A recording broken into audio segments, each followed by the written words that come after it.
every aspect of landscape exists in New Mexico. We have desert, we have rivers, we have mountains, we have plains, we have valleys, there's rolling hills. It's all here, and there is that freshness about the open spaces. Most places look at landscape and they see the rocks, the trees, a waterfall, and that in New Mexico you have to consider the sky.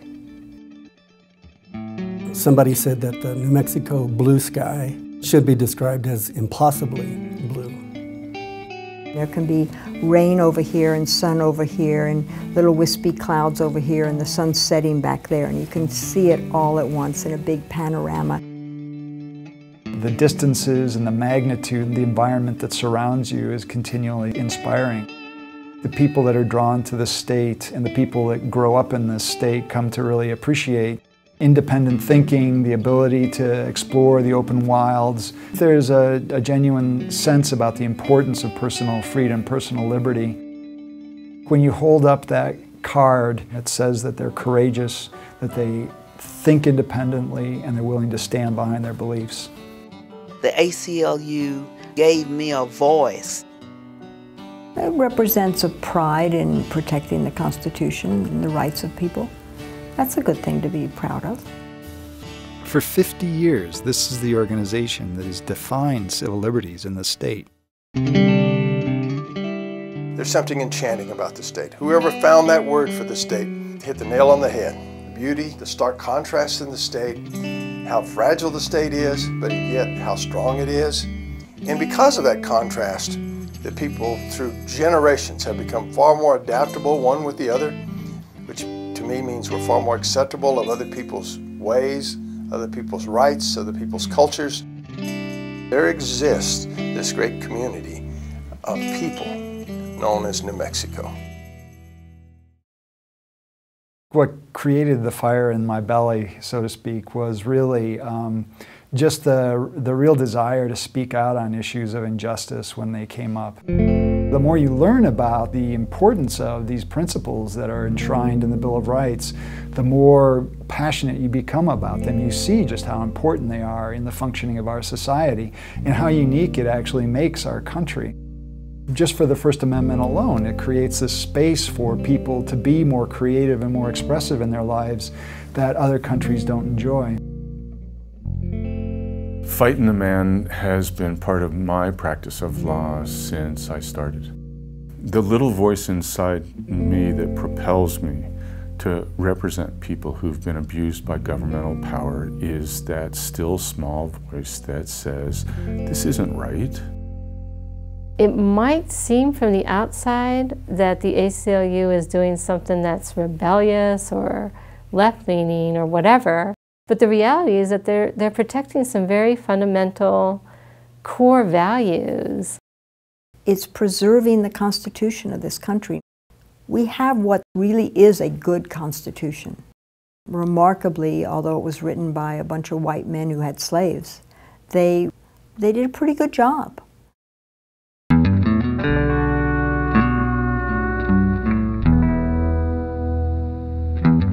The right of a person to stand up and object is essential.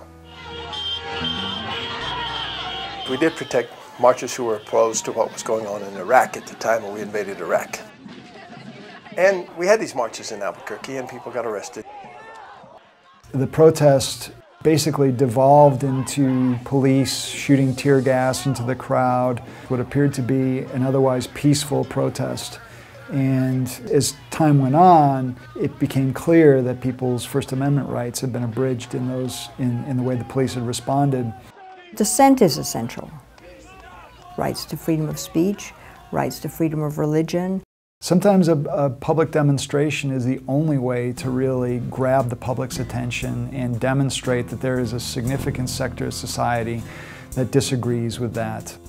The ACLU of New Mexico early and often spoke out against the Patriot Act as a means that government employed to stifle civil liberties, to suggest that anti-government speech was anti-patriotic. We've always had issues with our privacy, but It's fear that has created so much of the national security event. This idea of thinking that you can take away everybody's rights, you call it the Patriot Act, what a misnomer. So what if we listen in on your telephone conversations? So what if we know what you're communicating? So what if we know what you're doing on the web? We have to get past that fear, and that's what's important. The 8th Amendment protection against cruel and unusual punishment is how we get to the opposition to the death penalty, but my opposition to the death penalty is much broader to that. It's just wrong, period. When we as a community execute people, I see it as something that's done in our name and our behalf, and I don't want to do that. So I used to ask people, put yourself in that room, can you push that plunger? Because if you can't push that plunger, then you're opposed to the death penalty. There's a reason why there's not a single Western European country that has a death penalty. And we, of course, have made a lot of mistakes. If we are a civilized country, then why the same old do we think that killing each other is a way to make us become more civilized? You just can't answer those questions without knowing that the death penalty has to go. So we fought that for 30 years, but we finally got rid of it. Boy, am I proud of that. 1977, a prisoner, Dwight Dran, filed a handwritten class action complaint in federal court. And in that complaint, he challenged basically everything about the penitentiary of New Mexico. The conditions at the New Mexico Penitentiary, what was known as the Old Main, were reminiscent of medieval dungeons. The sound was horrendous. The clanging of metal and the screaming of overcrowded facilities and the sense of hopelessness. They got him up in Thorazine or whatever it is, walking like zombies that really actually don't belong in a penitentiary. They belong in a mental institution. This is what the penitentiary lacks, is rehabilitative courses. This penitentiary is 20 years behind any joint in the United States, and I think that can be proven by records. Finally, because you can't treat people like that forever, the prison exploded.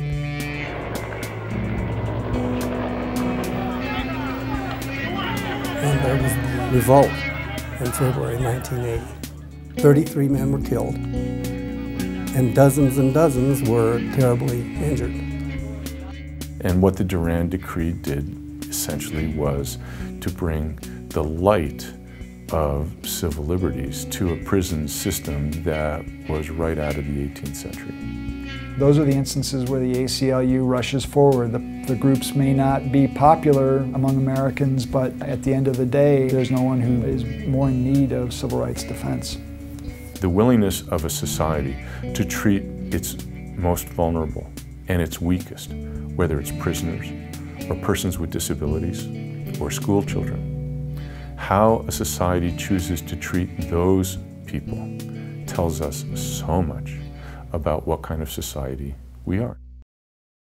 I found out about the ACLU as a college student during the Civil Rights era. I grew up at a time whenever I remember the great hope of John F. Kennedy, the assassination of John F. Kennedy, the assassination of Martin Luther King, the assassination of Robert Kennedy. All of those great tragedies, which for people of my generation seemed to tell us that no matter how hard we tried, we were going to get knocked back in a horrible way. But the one steady group that always seemed to be there in all of these institutions was the ACLU. And really what ACLU had going for them had been this tremendous set of volunteers and these lawyers who had become legendary.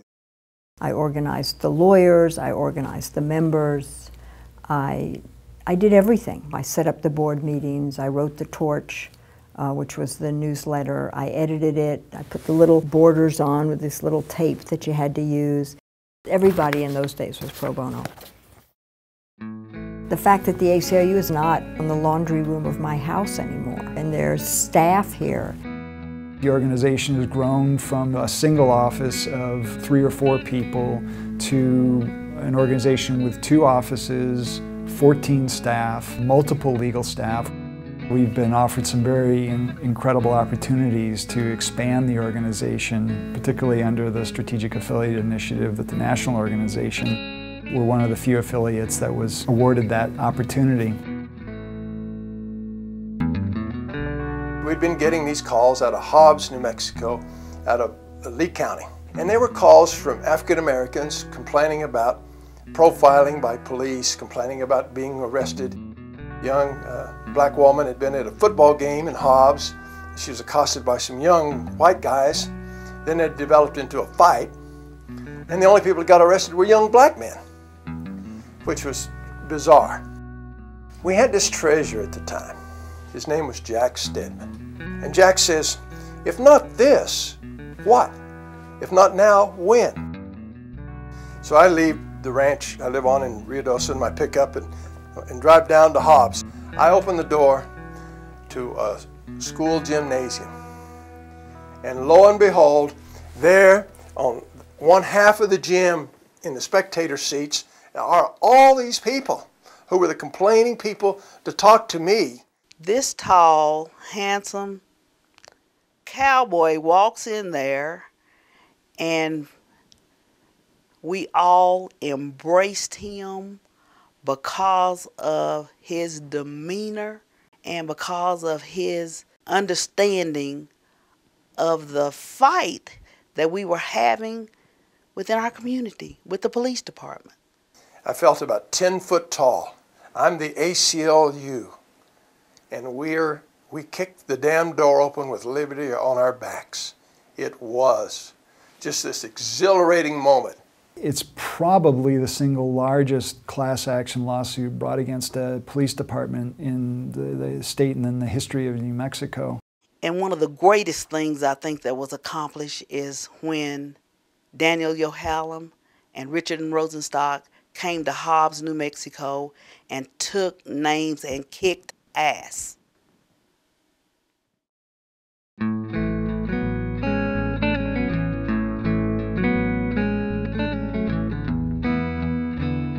In New Mexico, ACLU is going to concentrate on the following in the future, I think. The right of any person to marry anybody that they please if they wish to marry them. You know, love should not be judged by what sex you are, color, race, color, creed. It shouldn't matter. Love should be just love, right? My partner and I, it was a great experience when we went to Canada and we got married, and everybody was so open and welcoming and accepting, and it was just, I thought, why isn't it like this everywhere? A hot issue in our affiliate right now is guaranteeing that one day gay and lesbian couples will have the freedom to marry in our state. Fundamentally, it's that recognition that also allows for the benefits that you get owning property. The ability to get reliable health insurance, to share inheritances. Which we're completely ineligible for because they don't recognize our marriages. And so I think that's what's fundamentally at the crux. That's sort of fairness and justice. How we love in our individual private lives is simply none of anyone else's business, and most particularly the government's business. Really, at the end of the day, it's about equal and fair treatment under the law that's guaranteed, at the very least, by the 14th Amendment. In 2006, we founded the Regional Center for Border Rights in response to vigilante groups organizing along the border. We saw a new civil liberties crisis on the horizon, and we knew we needed to respond. The landscape before and after the fence was pretty dramatic. It is suddenly, for the first time, a physical structure that is separating two cultures. You know, you don't have to be a citizen of the United States to have the Constitution protect you. For example, you still cannot be subjected to an illegal arrest. Your right for free expression, the right to remain silent, your right for due process. The Fourth Amendment says no person shall be subjected to unlawful searches and seizures. It doesn't limit the protection of the Fourth Amendment to citizens. It talks about people. We were seeing families that were no longer able to live together, and quite often were separated and didn't know when they would reunite again. And when we deport them, we're tearing up American families. We all need to step back and think we can no longer be the architects of this human suffering that's happening in the border communities. We need to change that. Individual freedoms matter.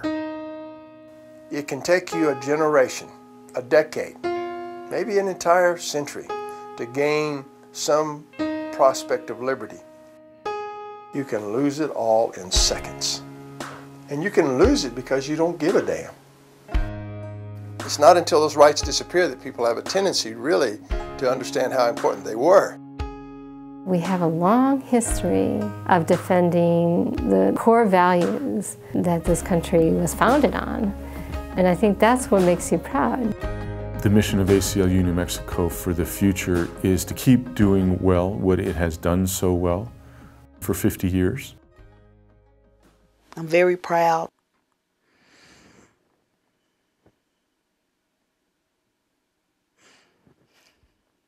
To be a member of the ACLU.